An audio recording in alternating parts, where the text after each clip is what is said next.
لیکن تجھے پتہ نہیں کہ یہ کسی ماں کا بیٹا ہے، پتہ نہیں کسی بیوی کا شوہر ہے۔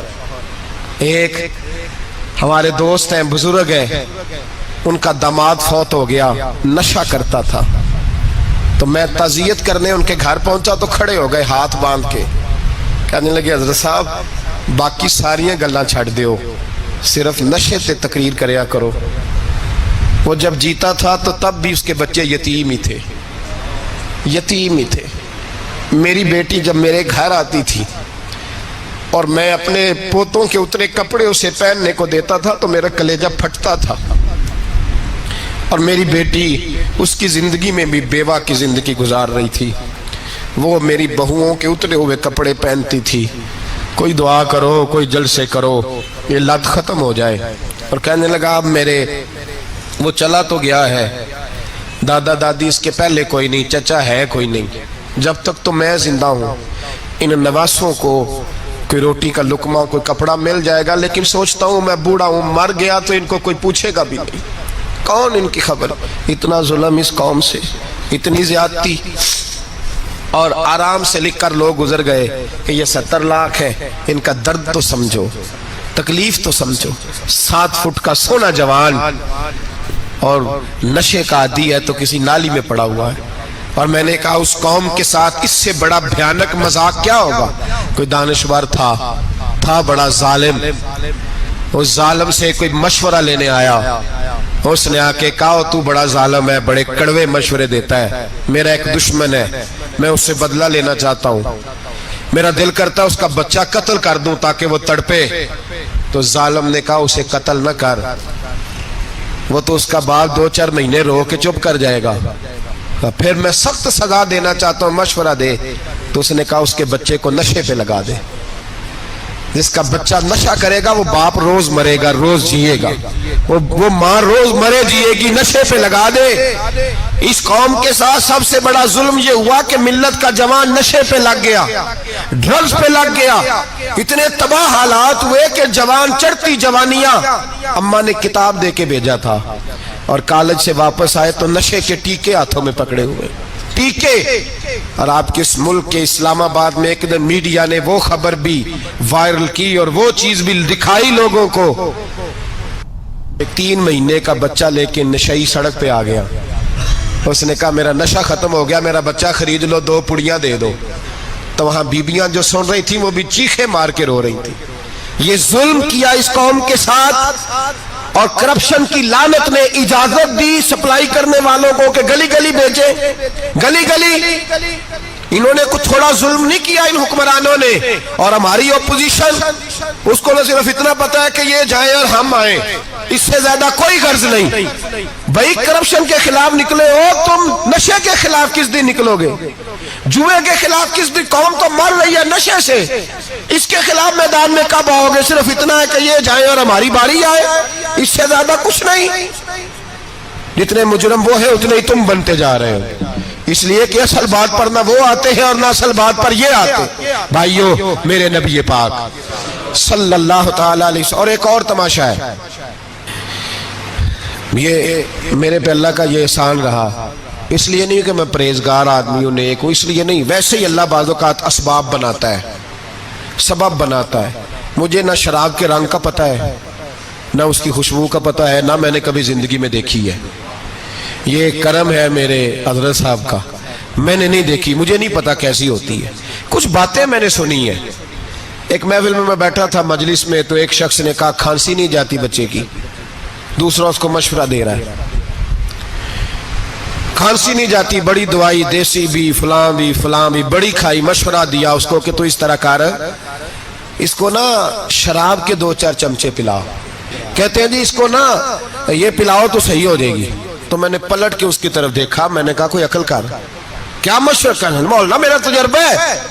میں نے کہا تیرا تجربہ افضل ہے یا رسول اللہ کا فرمان زیادہ افضل ہے؟ تیرا تجربہ افضل ہے۔ حضرت ام سلمہ رضی اللہ تعالیٰ عنہ کہتی ہے میں نے عرض کی یا رسول اللہ صلی اللہ علیہ وسلم میری بچی بڑی بیمار ہے، تو مجھے کسی نے کہا ہے یہ تھوڑی سی نشے والی چیز ہے، یہ بنا کے تیار کر کے دو، صحیح ہو جائے گی، بیمار ہے بچی تو یہ نشے والی چیز ہے، اس کو تیار کر کے دو۔ تھوڑا نشہ ہے۔ اگرچہ بعض، میں نے شروع میں کہا، بعض لوگ مریض کو، سخت مریض کو ایسی ادویات جو مجبوری بن جائے اس کی گنجائش اور اجازت دیتے ہیں۔ محتاط علماء تو اس میں بھی بہت ساری چیزیں پہلے بیان کرتے ہیں، لیکن اس نے کہا جی میرا نشہ دینا ہے شفا کے لیے۔ تو حضرت ام سلمہ کہتی ہے میرے نبی پاک نے میری طرف دیکھا، میری طرف، تو میں نے کہا یا رسول اللہ آپ کیا فرمانا چاہ رہے ہیں؟ تو نبی پاک نے فرمایا ام سلمہ کبھی ناپاک چیز میں بھی شفا ہوئی ہے، کبھی ناپاک چیز میں بھی، کبھی شراب اور خمر میں بھی شفا ہو سکتی ہے۔ شفا رب کریم نے رکھی ہے پر شہد کے اندر رکھی ہوئی ہے، شفا اللہ نے رکھی ہے قرآن مجید میں رکھی ہوئی ہے۔ تو اس میں بھی کبھی یہ حضور نے بیان کیا ہے کہ اس کے اندر شفا ہو سکتی، تو امت کتنی دلیری کرتی ہے جو یہ مشورے دیتی ہے کہ اس کے اندر نشہ ہے، شراب ہے، تو کھانسی چلی جائے گی تو فلانی بیماری چلی جائے گی۔ نہ آؤ ان چیزوں پہ، نہ اپنے ایمان کو خرابی دو، اور نہ ایسی باتیں کرو جس سے کہ درخت رسول اللہ صلی اللہ علیہ وسلم کے واضح ارشادات کی مخالفت ہو۔ میرے نبی پاک صلی اللہ علیہ وسلم نے فرمایا، اور پھر کچھ لوگ کہتے ہیں تھوڑی پی ہے جی۔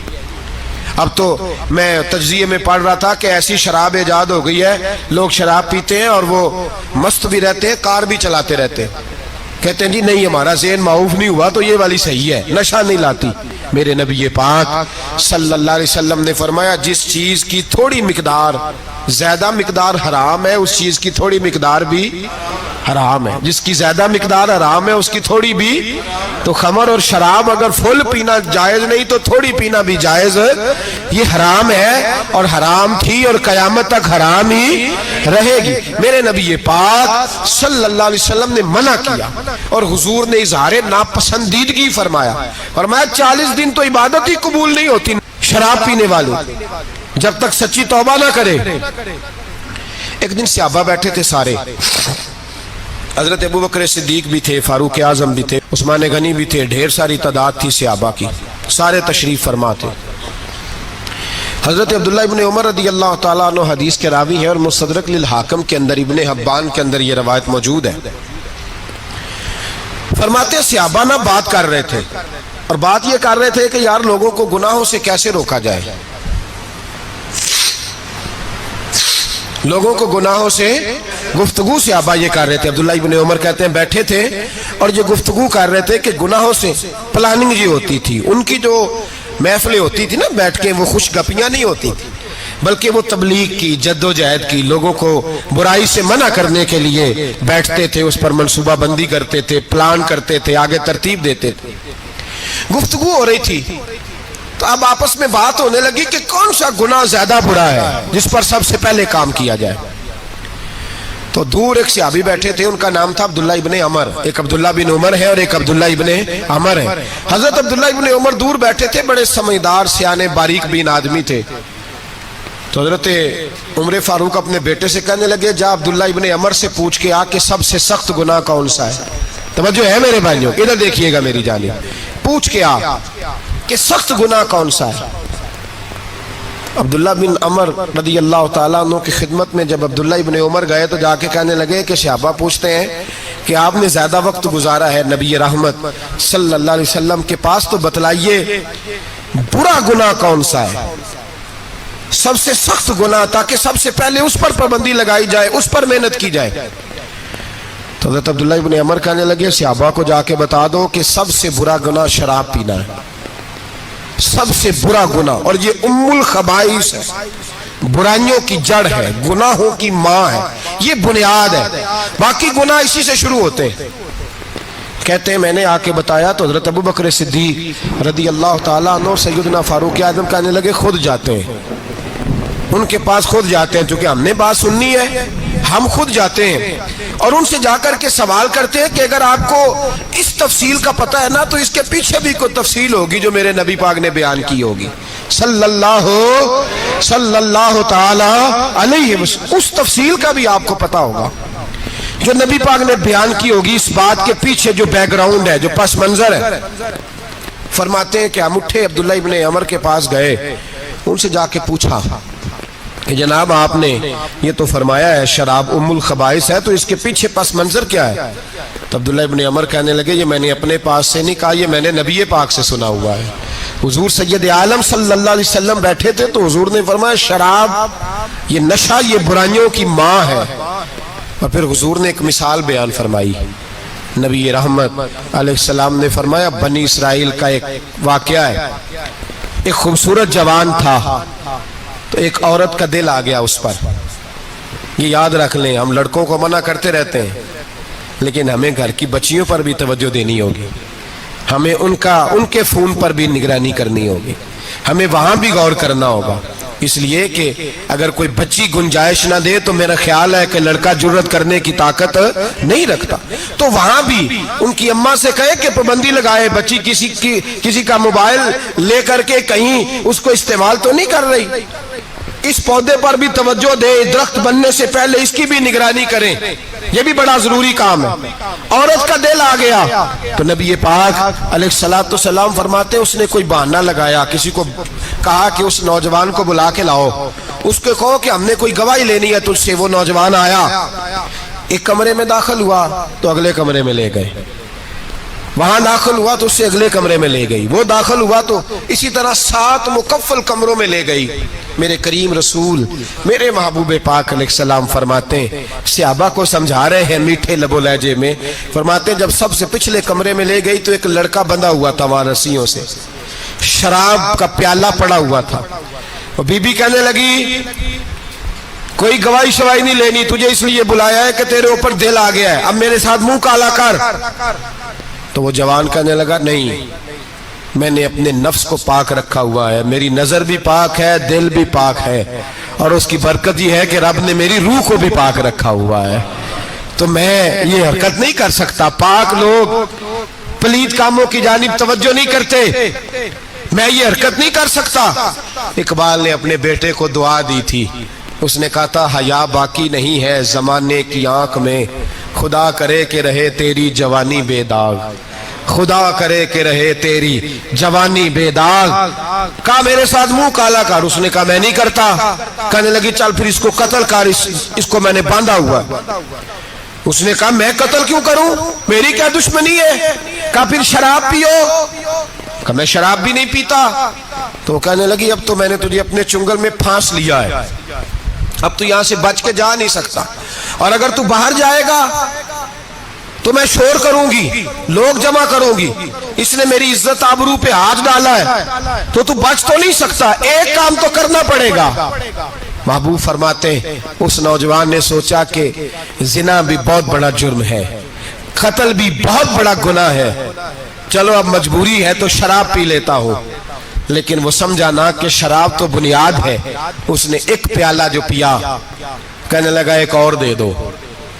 دوسرا پیا تو کہنے لگا ایک اور دے دو. اب 3 پیالے 3 بوتلیں شراب جو پی چکا تو خماری چڑھ گئی. اب اس عورت کے قریب جانے لگا کہ میں تیرے ساتھ زنا کروں گا. اس نے کہا جب تک میں قریب نہیں آنے دوں گی جب تک تو اسے قتل نہ کرے. اس نے اسے قتل بھی کیا, زنا بھی کیا. تو محبوب فرمانے لگے یہ قتل اور زنا جو ہوا ہے تو یہ شراب کی وجہ سے ہوا ہے. گویا شراب وہ جرم ہے جو قتل بھی کرائے گی, جو زنا بھی کرائے گی. اور اگر آپ نشئی کو دیکھیں, اگر آپ شرابی کو دیکھیں تو کیا وہ ڈکیتیاں نہیں کرتا پھرتا, وہ چوریاں نہیں کرتا, وہ اپنی ہی ماں کا زیور نہیں بیچ آتا, وہ اپنی ہی بہن کا پڑا ہوا جہیز نہیں بیچ آتا, وہ اپنے ہی گھر میں ڈاکے نہیں ڈالتا, وہ اللہ کے گھر مسجد میں آ کر کے چوری نہیں کرتا. وہ صرف اس لیے کرتا ہے کہ یہ نشہ, یہ شراب یہ ماں ہے گناہوں کی, یہ جڑ ہے. ملت کے لوگوں یاد رکھو, اس امت اس پاکستان کے ساتھ جہاں بہت سارے ظلم ہوئے وہاں بڑا ظلم یہ ہے کہ بہت بڑا طبقہ جوانوں کا نشے کا عادی ہے.